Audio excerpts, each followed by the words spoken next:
always say to people that when I hear about somebody's story, right, I pay attention, and I look at the fact that I know people see all the glory that about everything that other people are doing. Like for you, the work that you are doing, I see the glory, but I always ask myself, what is the story behind the glory? You know, because we're more focused on, oh wow, I wish I could have that. I wish I could do that. But what's the story leading up to where you are now? Where does it begin? Where does it start? And what pushed you to actually do the work that you're doing?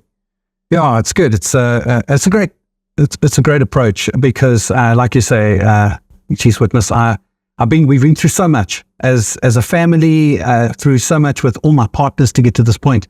And if you look at it, I'll paint a picture for you. There's a South African businessman that's out there that's doing what he needs to do. Excuse me. Yeah, doing what he needs to do to feed his family, to get into the right circles, to get into just to make money. And there's two ways to do it, and I've seen it. You know, there's guys who are going out there and saying, okay, I want to change the world, and there's guys who are just feeding their families. And I don't see any difference in those two guys because South Africa is a very unique place. I mean, we spoke about it now. I love South Africa. We think between the guy who's saying, I want to feed my family, and the guy who's saying, I want to change the world. I want to change the world. Yeah. See the difference between the two? I don't. Okay. Because I'll give you our story. So our story, I never planned to end up where I was, even leading up to where we are now with Tribe. So what Tribe is it's a digital marketplace financial service activator. So what does that mean? I didn't even know what it means. I didn't even know what our business did. And one of my partners challenged me and said, James, you're all over the place. And I'll give you some background. I'm ADHD past marmalade. Like I'm the most ADHD person you'll ever meet. So this is me on my medication. Yeah. I only got diagnosed with this in 2018. So I spent most of my working life and built a very successful brokerage and sold that brokerage and then realized I was ADHD. After that.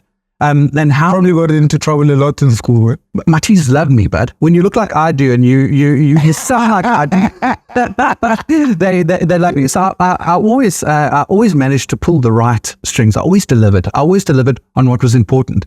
And when you got people around you that also deliver, it's amazing what you can get away with. It's amazing what you can say. It's amazing what... That's an interesting take. Well, it is. Think about it. People are looking for what in South Africa? We're looking for producers, people who get the job done.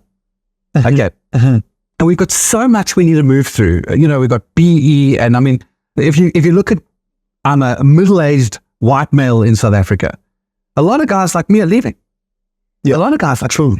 But there's a lot of guys like me that are South African, that have got the South African flag in their room. You know, I got a South African flag pillow. You know, we're so proud of South Africa. But I've always been, and so a bit of my story is that growing up, my dad was a shopkeeper. We Greek. My dad was Paul. He was a great dad. Greeks and business. But amazing. But can work hard. And I learned that if you want to get anything done in life, you work hard. Make sure that you work hard. And I teach my children know. Like they don't get away with anything. Work hard. Make sure that you're contributing.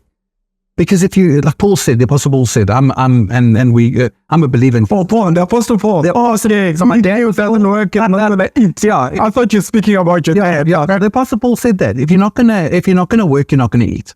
Yeah. And I wasn't raised in a Christian family, but we were given really good, firm work ethic. This is right. This is wrong. So, and my dad worked in Fochville.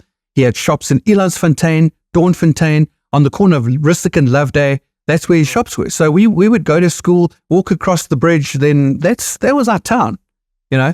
And Joburg CBD. You lived in Joburg CBD. So we lived in Yeoville.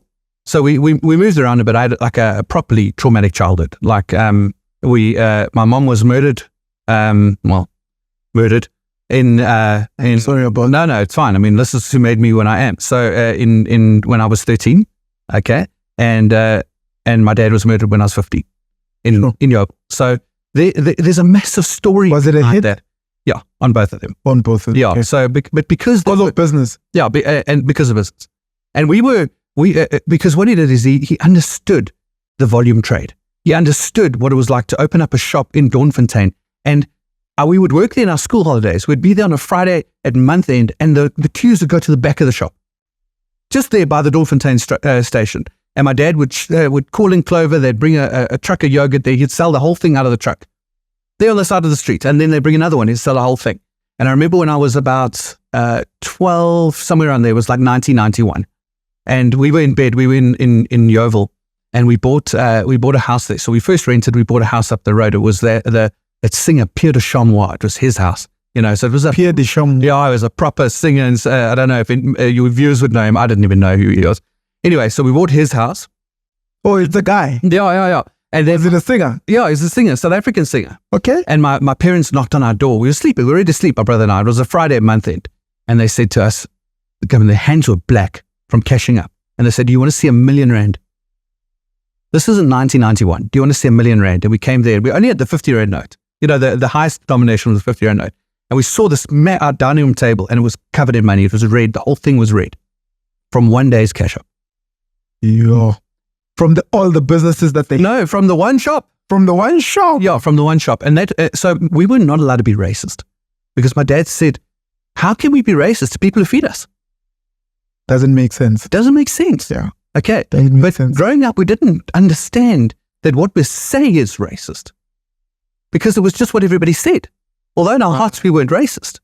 Right. So there was no difference for us between, and this was growing up in a secular house where there's no Jesus. There was acceptance, and there's no difference. Anyway, so my dad was, he was Greek, and there was a lot of things now that I look back on my childhood and say, geez, that's not a normal childhood, We didn't have it was Porsches and overseas holidays. I'd go, gambling was not legal in South Africa. I'd go walk across the road after school, because we went to school in Braamfontein. Yeah. To corner of Rissick and Loveday. My dad had a shop there called Goldfield Supermarket. Goldfield Supermarket, yeah. And downstairs was a full-on casino. You hit the goods lift, and you go downstairs, and there's all these one-armed bandits. And even the policemen were there. They'd leave, they'd have a Coke and a pie, and they'd leave.